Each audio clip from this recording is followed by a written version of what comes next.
여러분, 우리 단기 선교를 잘 다녀왔습니다. 24명의 팀원들과 함께 가서 사실은 가기 전까지 24명 중에 한 명이 또 무슨 일이 생기지 않을까 많이 기도하면서 다녀왔는데 모든 분들이 건강하게 다녀왔습니다. 또 하나님께서 우리의 길을 인도하시고 또 앞서 행하시니 우리는 우리가 선교하는 줄 알았는데 가보니까 하나님께서 행하시는 일들을 우리가 보고 듣고 오히려 감사하며 하나님 앞에 영광을 돌리게 되었습니다.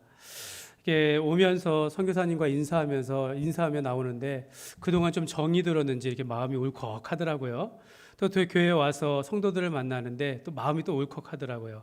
이 모든 과정 가운데 하나님께서 은혜 가운데 함께 하셨구나라는 것을 생각하게 되었습니다. 그래서 이렇게 주의 은혜와 사랑을 이렇게 경험하니까 제 개인적으로 참 행복하다라는 생각이 마음이 들었습니다.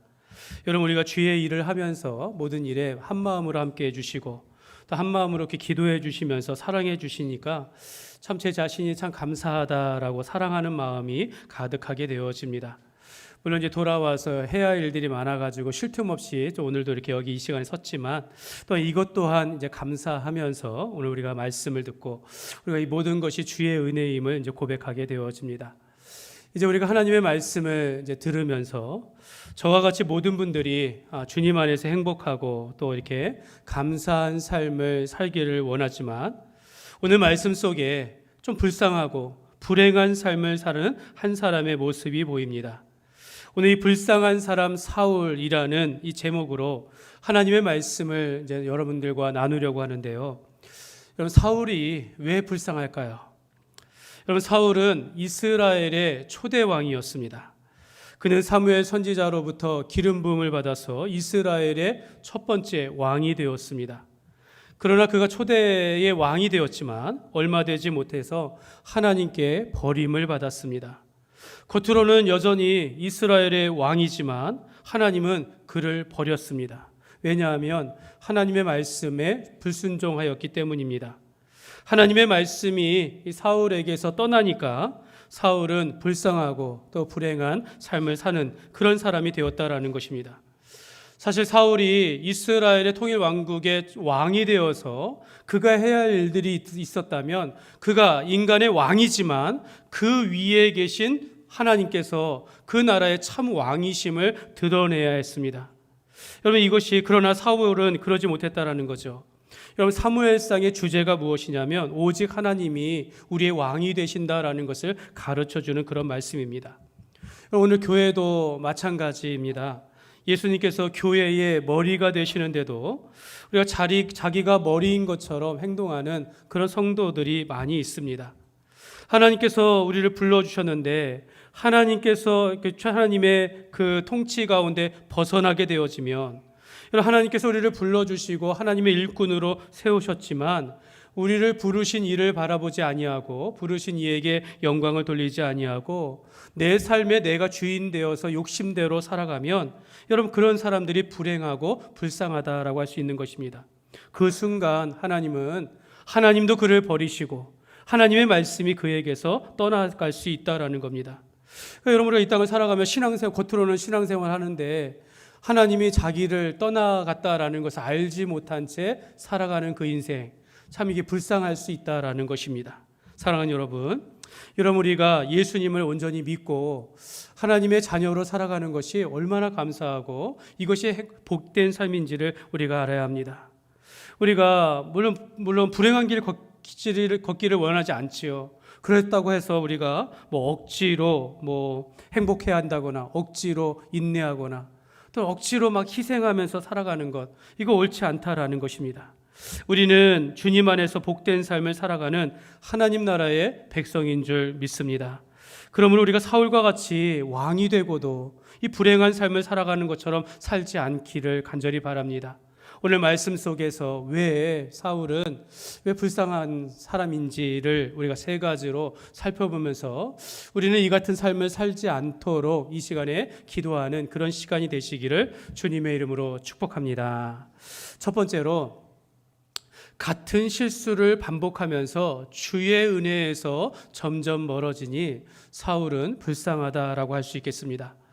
오늘 5절 말씀을 보시면요, 5절 말씀에 같이 읽겠습니다. 사울이 블레셋 사람들의 군대를 보고 두려워서 그의 마음이 크게 떨린지라. 아멘. 여러분, 이게 그냥 사건의 한 스토리처럼 그냥 지나가는 말로 들을 수 있겠지만, 여러분, 이 말씀이 반복되어져 있습니다.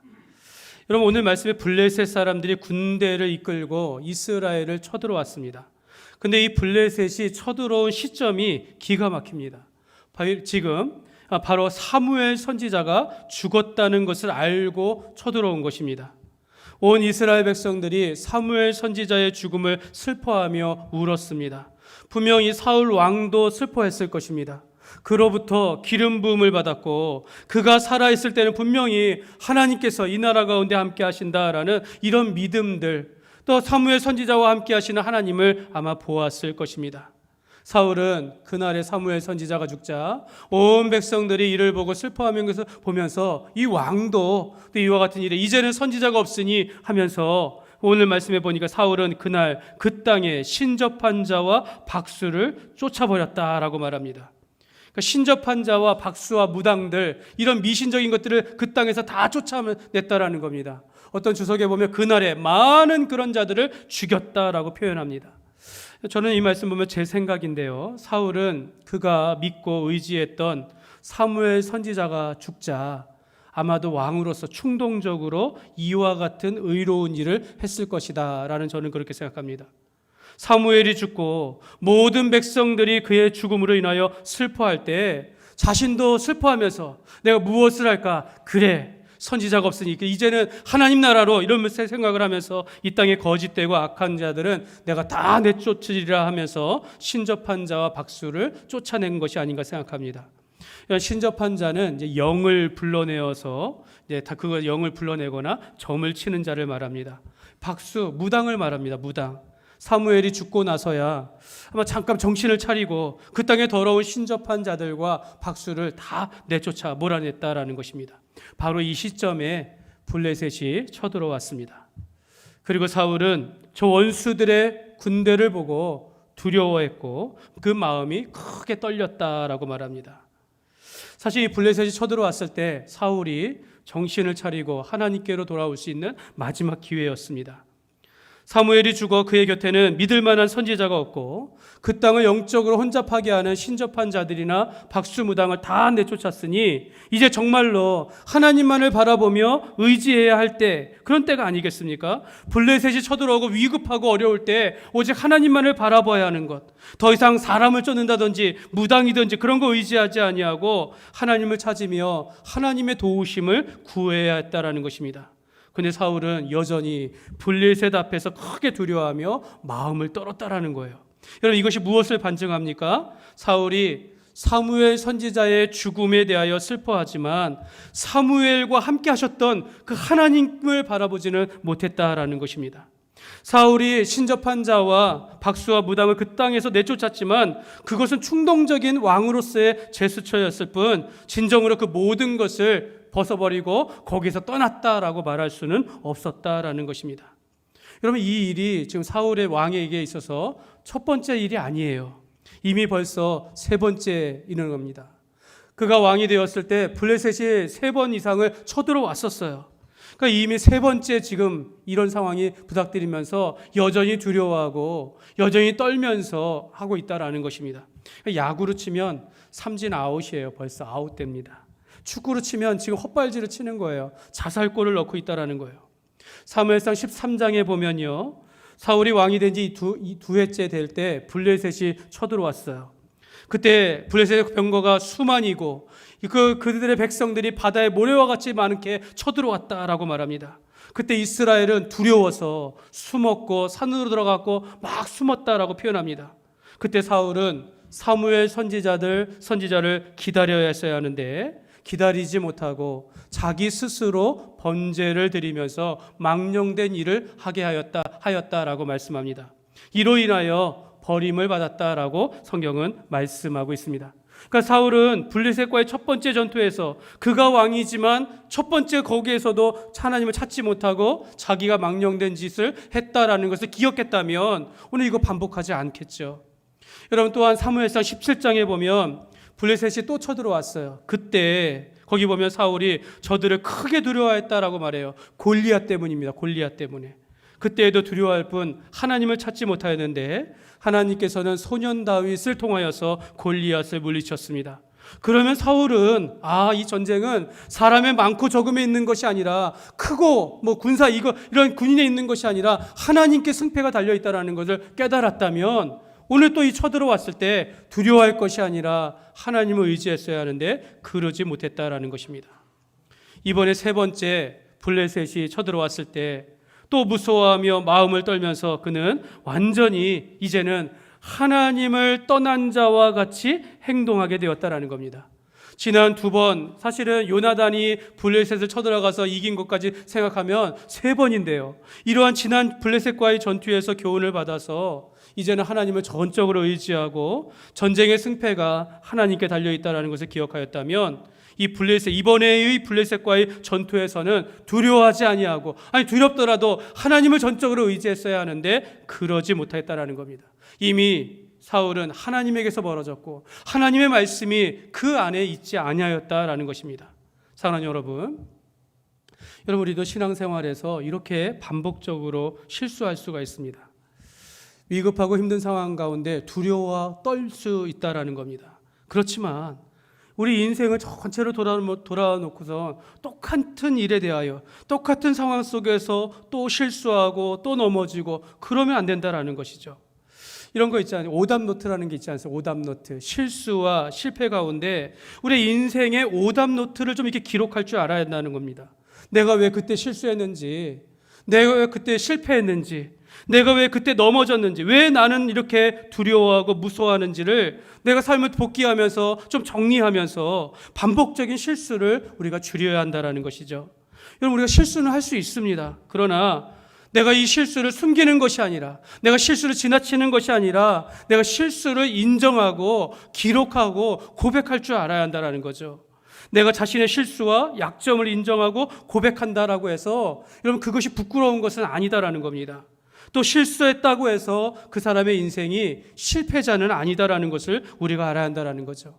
우리가 실수가 있다면 그 실수를 반복하기를 줄일 수 있도록 오히려 성장할 수 있는 기회로 만들어야 하는 것 아니겠습니까? 사랑하는 여러분, 신앙생활도 마찬가지입니다. 여러분, 우리가 신앙생활에서 실수할 수 있어요. 그러나 실수를 숨기는 것은 내가 하나님의 은혜에서 멀어지는 결과가 된다라는 것입니다. 내가 실수하고 넘어졌으면 그걸 인정하고 하나님 앞에 고백을 해야 하는데 그걸 덮어버리고 잊어버리고 지나치면 하나님의 은혜에서 멀어진다라는 것입니다. 내가 실수해가지고 고백했다. 이게 용기가 아니에요. 당연한 것입니다. 우리는 하나님 앞에서 정직한 삶을 살아갈 줄 알아야 합니다. 우리는 하나님 앞에서라면 우리의 어떤 연약함이라도 인정할 수 있어야 하는 것입니다. 왜냐하면 우리는 하나님의 자녀이기 때문입니다. 그러므로 우리는 신앙생활의 오답노트를 우리가 작성하시기를 바랍니다. 내가 실수를 인정하고 반복하지 않도록 이렇게 노력해야 한다라는 거죠. 사울은 지난 블레셋과의 전투에서 여러 번의 전투의 실수를 통해서 모든 두려움에서 벗어날 수 있었지만 여전히 두려워하며 그 불신앙의 모습으로 불신앙을 쫓아서 살아가고 있다라는 것이죠. 이제는 하나님의 은혜에서 완전히 벗어난 자가 되었다라는 겁니다. 그러므로 우리는 실수와 실패 속에서도 자신의 허물과 자신의 그 죄를 인정하고 자백하면서 우리가 신앙생활의 반복적인 실수를 줄이면서 오직 하나님의 은혜를 구하며 하나님의 은혜 안에 살아가는 삶이 되시기를 주님의 이름으로 축복합니다.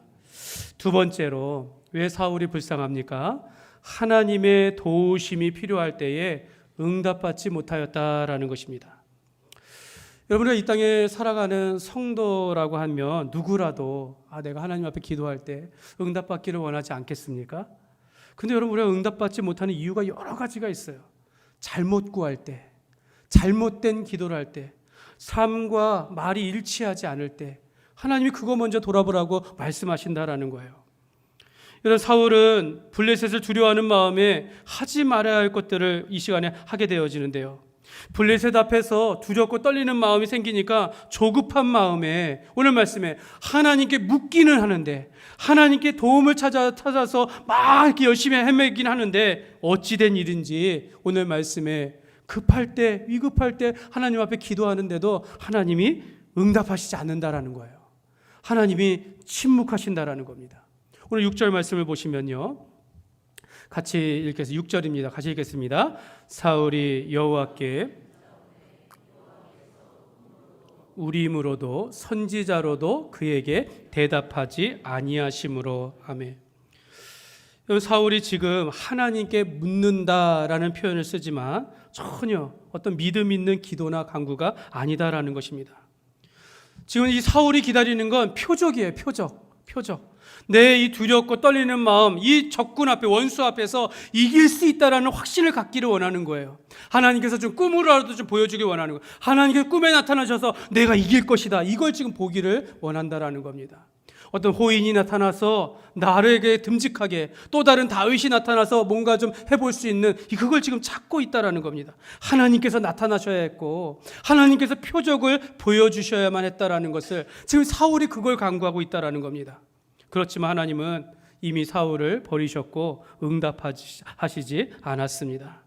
그래서 여러분, 사울은 하나님께 물었다라고 하나 묻지 않은 자와 같다라는 것입니다. 역대상 10장 14절 이 말씀을 여기 이렇게 말합니다. 같이 읽겠습니다. 여호와께 묻지 아니하였으므로 여호와께서 그를 죽이시고 그 나라를 이새의 아들 다윗에게 넘겨주셨더라. 아멘. 하나님은 사울의 기도로 받지 않으셨다라는 거예요. 네가 나에게 묻지 아니하였으므로, 네가 나에게 기도하지 아니하였으므로 내가 너를 버렸다라고 말씀하고 있습니다. 사울이 하나님께 물었다라고 하지만 실제는 하나님 앞에 묻지 않은 것과 다를 것이 없다라는 거예요. 여러분, 이렇게 말할 수 있는 것 같습니다. 예배를 드리나 드리지 않는 것과 같고, 봉사를 하나 봉사하지 않는 것과 같고, 신앙생활을 하는 듯 하나 실상은 하나님 없는 삶을 살아가는 것과 다를 바 없다라는 그런 뜻입니다. 여러분, 오늘 우리가 주님 앞에 나와서 예배하고 봉사하고 행한다라고 하지만 실상은 그렇지 않을 수도 있다라는 걸 우리가 경고하는 말씀입니다. 사울은 이 전쟁에서 이길 방법은 사실 두 가지였을 거예요. 하나는 저들의 군사보다 우리의 군사가 더 많거나, 저들의 무기보다 우리의 무기가 더 많거나, 아니면 무기가 좀 없지만 이 작전 능력 계획을 잘 세울 수 있는 전략가가 있었다면 이길 수 있을 것인데, 선지자도 없고 또한 무기도 없고 이길 것도 없어. 오직 한 가지 비결이 있다면 뭡니까? 하나님밖에 없다라는 거예요. 이 마지막 절체절명의 순간에 오직 하나님만을 의지하며 하나님께 매달려야 했다라는 것입니다. 이 전쟁을 이기게 하실 분은 하나님밖에 없음을 믿고 왕이라도 생명을 걸고 기도했어야 하며 매달리고 부르짖어 기도했어야 하는데 사울은 그러지 않았다라는 겁니다. 하나님께 기도했는데 꿈도 보여주지 않고 어떤 표적도 보여주지 않고 선지자로도 응답하시지 않자 사울은 바로 하나님을 떠나서 다른 방법을 취했다라는 겁니다. 그게 뭡니까? 신접한 자를 불러들였다라는 거예요. 이게 사울의 기도의 자세입니다. 오늘 우리가 예배를 드리며 신앙생활을 하면서 잘 되기를 바랬는데 잘 되지 않으면 이거 아닌가 보다 하면서 다른 거 찾는 것과 다르지 않는 거죠. 내가 기도했는데 하나님 응답 안 하셔? 신앙생활하면 복된 삶을 살 줄 알았는데 아니야? 여차하면 다른 길로 찾아가는 것. 여러분, 우리가 신앙생활을 하는 듯 하나 하지 않는 모습과 다르지 않다라는 거죠. 여러분, 이것이 위선입니다. 백성들은 우리의 왕이 사울을 보니까 하나님께 기도하고 있어요. 겉으로 보니까 우리 왕이 기도한다, 백성들로부터는 기도하는 왕이다라고 보여질지는 모르지만 사울은 이미 하나님에게서 벗어나고 하나님을 버렸습니다. 말씀도 버렸어요. 그가 바라는 것, 이제 신접한 여인을 불러들여서 이 사무엘의 영을 끌어올리라 라고 말하는 거예요. 다급하니까, 위급하니까, 하나님께서 응답하시지 않으니까 자기가 쫓아냈던, 자기가 다 내쫓았던 그 신접한 자 무당을 다시 불러들였다라는 것입니다. 자기가 쫓아냈으면서 번복하여 자기가 직접 신접한 자를 찾아갔다라는 것입니다. 이 신접한 자, 죽은 영을 불러들여서 말한다라는 뜻이에요. 이 무당과 다를 것이 없어요. 사울이 이러한 망령된 짓까지 하였다라는 것입니다. 여러분은 어떻게 생각하십니까? 점을 치고 운세를 좀 받아보고 좋은 날을 받아서 이사하고 결혼하는 것, 구슬해가지고 복을 빌거나 액땜을 한다거나 고사를 지내면서 무탈하기를 바라는 것, 여러분 어떻게 생각하십니까? 요즘 청년들이 관상 보는 거 당연하게 생각해요. 타로를 보고 사주를 보는 것에 대해서 어떻게 생각합니까? 뭘 재미로 한다라고 하면서 이제 괜찮게 생각하는 사람들도 있는 것 같아요. 저는 그렇게 생각하지 않습니다. 사울이 지금 이런 일을 하는 것입니다. 사울은 결국 엔돌의 신접한 여인을 불러다가 이미 죽은 사무엘의 영을 불러들였다라는 겁니다. 이게 또 아주 재밌는 특별한 말씀인데요. 사울이 본 신접한 자를 통해서 불러들인 이 사무엘의 영, 이게 뭔지를 한번 좀 잠깐 살펴보길 원하는데요. 14절 말씀입니다. 14절 말씀 천천히 한번 같이 읽겠습니다. 사울이 그에게 이르되 그의 모양이 어떠하냐 하니 그가 이르되 한 노인이 올라오는데 그가 겉옷을 입었나이다 하더라. 사울이 그가 사무엘인 줄 알고 그의 얼굴을 땅에 대고 절하니라. 아멘. 사울이 이제 신접한 여인 이제 변장을 해가지고 갔더니 이제 알아봤어요. 그래가지고 이제 불러드립니다. 사무엘의 영을 불러드립니다. 그래서 물어봐요. 이 신접한 여인에게 그 모양이 어떠냐 했더니 이 노인입니다. 겉옷을 입고 있습니다. 들어보니까 사무엘이에요. 그러니까 거기서 지금 땅에 엎드렸다라는 거예요. 사울이 지금 사무엘을 본 겁니까? 보지 못한 겁니까? 네? 보지 못하고 듣고 사무엘인 줄 알고 그 앞에 지금 엎드렸다라는 거예요. 이런 걸 우리가 응답이라고 사람들이 얘기한다라는 겁니다. 이걸 보면 자신이 보고 싶은 것을 보고 듣고 싶은 것을 들었을 때 내가 응답받았다라고 생각하면서 사람들은 거기에 엎드린다라는 것입니다. 하나님이 아니어도, 말씀이 아니어도 내가 듣고 싶은 것을, 내가 보고 싶은 것을 꿈을 꾸면 그게 하나님의 음성인 줄 우리가 생각한다라는 거예요. 여러분, 하나님께서 말씀하시도 않았는데 내가 생각한 그것이 응답하면 하나님의 응답인 줄 알고 우리가 엎드린다라는 겁니다. 하나님의 말씀하시는 것에는 우리가 기울이지 아니하고 내가 원하고 바라고 받고자 하는 것을 받았을 때 내가 응답받았다라고 우리는 생각하며 살아가고, 반대로 내가 보고 싶은 걸 보지 않았을 때, 내가 듣고 싶은 걸 듣지 않았을 때 우리는 스스로 낙심하면서 하나님을 떠나간다라는 것입니다. 여러분, 그래서 사울이 본 사무엘의 영을 이것은요, 사무엘을 가장한 귀신이라고 할 수밖에 없는 것이죠. 여러분, 오늘 말씀 중에 이런 말씀은 없어요. 하나님이 사울을 위하여 사무엘을 보이게 하셨다, 이런 표현은 없어요. 그냥 무당을 통해서 그 영을 불러들여가지고 보게 하였다라는 것입니다. 고린도후서 11장 14절의 말씀에 보면 이렇게 말씀합니다. 같이 읽겠습니다. 이것은 이상한 일이 아니니라 사탄도 자기를 광명의 천사로 가장하나니. 여러분, 거짓 선지자들이 자신을 포장하여 미혹하는데요, 우리가 듣기 좋은 달콤한 가르침이나 우리의 귀를 즐겁게 하는 말을 한다라는 겁니다. 얼마든지 귀신도 사탄도 신비한 일들을 이끌어낸다라는 것입니다. 사도행전에 보면 그 빌립보에서 사는 한 귀신 들린 여인이 있어요. 귀신의 영이 씌어가지고 귀신 들린 여인이 점을 친다라고 얘기해요. 점 치는 게 뭐예요? 그 사람이 듣고 싶은 거 해주는 겁니다. 듣고 싶은 걸 하니까 용하다라는 소리 듣지 않겠습니까? 근데 이 귀신의 영을 받은 이 여자, 귀신 들린 여자가 사도 바울을 보면서 이런 말을 합니다. 지극히 높은 하나님의 종으로 구원의 길을 너희에게 전하는 자라. 여러분, 귀신도 정확한 말을 해요. 그가 하나님의 사람인지 안다라는 거예요. 귀신도 예수가 하나님의 아들이심을 안다라는 것입니다. 옳은 말을 한다라는 거예요. 그러니까 이러한 무당을, 이런 신접한 여인을 쫓는다라는 것입니다. 그러니까 여러분, 우리가 이런 것에 미혹되면 안 된다라는 거예요. 분명히 사탄은 오늘도 우리에게 광명의 천사로 가장하여 우리를 미혹할 수 있다라는 것을 우리가 알고, 세상의 미신이나 무당이나 그러한 미혹된 일들에 대하여 우리가 가까이 하지 않는 그런 삶을 살아가야 될 줄 믿습니다. 사랑하는 여러분, 특별히 우리가 위급하고 다급할 때 오직 하나님만을 바라보며 의지하시기를 바랍니다.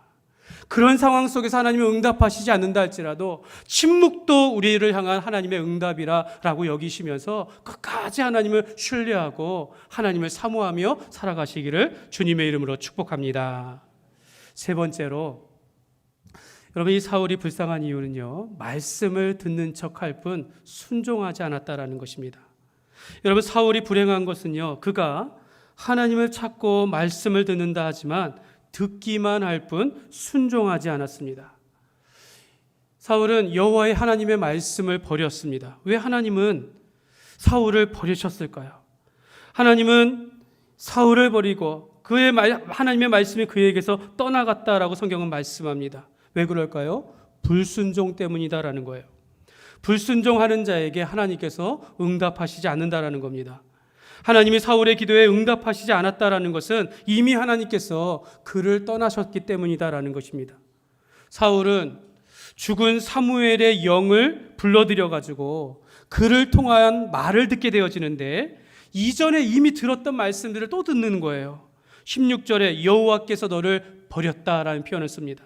18절에 내가 여호와의 목소리를 순종하지 아니하였다라고 말해요. 이미 전부터 들었던 경고들이에요. 이미 전부터 들었던 말입니다. 또 듣는 겁니다. 이제 이 전쟁에서 네가 실패하리라라고 말씀을 듣게 되어집니다.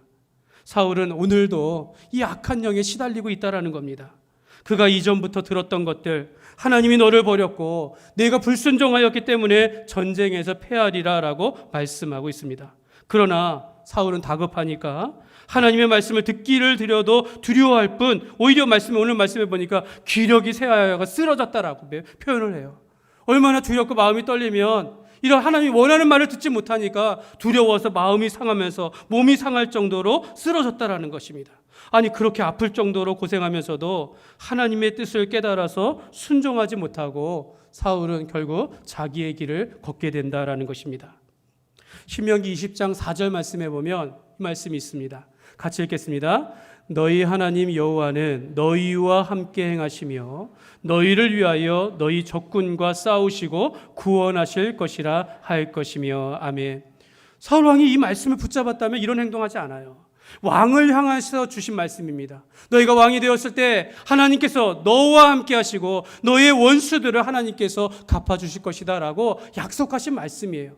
이 말씀이 사울에게 가지고 있었다면, 그가 그 위에 참되신 하나님을 온전히 믿고 따랐다면 이렇게 두려워 떨지 않았을 것이다 라는 겁니다. 이전에 순종이 제사보다 낫고 듣는 것이 수양의 기름보다 나으리라, 이 말씀을 기억했으면 순종했을 것이다 라는 것이죠. 사울 왕은요, 사무엘이라는 그 사람이 필요했던 것이지 사무엘 선지자가 그토록 들려주었던 하나님의 말씀을 흘려보냈다라는 거예요. 선지자의 입술을 통하여 들려주시는 그 하나님의 말씀을 듣지 않았고 순종하지 않았다라는 것입니다. 스가랴 7장 13절 말씀해 보면 내가 불러도 그들이 듣지 아니한 것처럼 그들이 불러도 내가 듣지 아니하리라 만군의 여호와가 말하였느니라. 하나님은 오늘 우리를 부르십니다. 하나님은 오늘 우리에게 말씀하셔요. 우리는 기도하지만 하나님은 우리의 이름을 부르시고 오늘 우리의 예배의 자리를 부르시면서 말씀하시는데, 하나님이 원하시는 것은 여기 있습니다.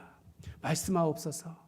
그 말씀대로 내가 따르겠습니다. 이걸 원하시는 것이지, 내가 원하는 대로 듣기를 원하는 그 말씀을 찾는 것이 아니다라는 것입니다. 사울은 왕이 되었어도 하나님이 부르실 때 지금처럼 또 반복해서 말할 때 여기 있습니다라고 하며 순종했으면 됐을 것을 그런 자리에 나가지 못했다라는 것입니다. 사랑하는 여러분, 우리는 살아계신 하나님의 말씀을 듣는 삶을 살아가기를 간절히 축복합니다. 여러분, 사무엘은 이미 죽었어요. 사무엘이 이미 하나님께서 부르러 가셨어요. 근데 왜 그의 영을 불러들이려고 하냐라는 것이죠. 그렇게 우리가 죽은 사람을 그리워할 것이 아니라 그 사람이 했던 말들, 그 사람이 했던 일들을 우리가 기억하고 그 속에서 함께 했던 하나님을 바라보면서 우리가 살아가야 되지 않겠습니까? 여러분, 우리는 예배 중에 듣는 말씀들을 사람의 말로 받지 아니하고 하나님의 말씀으로 듣기를 간절히 소망합니다. 또한 다윗과 같이 평소에 우리가 말씀을 즐거워하며 주의 말씀을 주야로 묵상하면서 하나님의 말씀을 가까이 하는 삶을 살아가시기를 주님의 이름으로 축복합니다. 말씀을 맺겠습니다.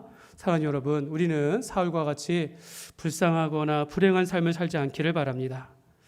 여러분, 우리가 이 땅에서 잘 살고 나름대로 최고의 영광의 자리에 앉아 있는데, 근데 하나님과의 관계는 꽉 막혀 있어요. 이런 삶을 살지 않기를 바랍니다. 여러분, 하나님과의 관계에서 멀어져 있을 때, 하나님과의 관계가 막혀져 버리면요, 하나님의 은혜에서 멀어지는 거예요. 하나님의 말씀이 들리지 않는다라는 것입니다. 여러분, 우리가 복된 삶을 아무리 외쳐도 하나님과의 관계가 회복되지 아니하면 우리가 멀어지는 삶을 살 수밖에 없다라는 것입니다. 여러분, 사울이 왜 불쌍합니까? 그가 하나님이 그를 떠났기 때문입니다. 그가 하나님의 대적의 편에 대적이 되었기 때문입니다. 사울은 하나님과의 관계가 끊어졌어요. 하나님이 떠나고 그에게 말씀하지 않는 것, 하나님께서 나를 떠나고 하나님의 말씀이 나에게서 떠나갔다는 것, 이걸 깨달을 때 여러분, 이게 얼마나 불쌍한 일이에요. 얼마나 슬픈 일입니까?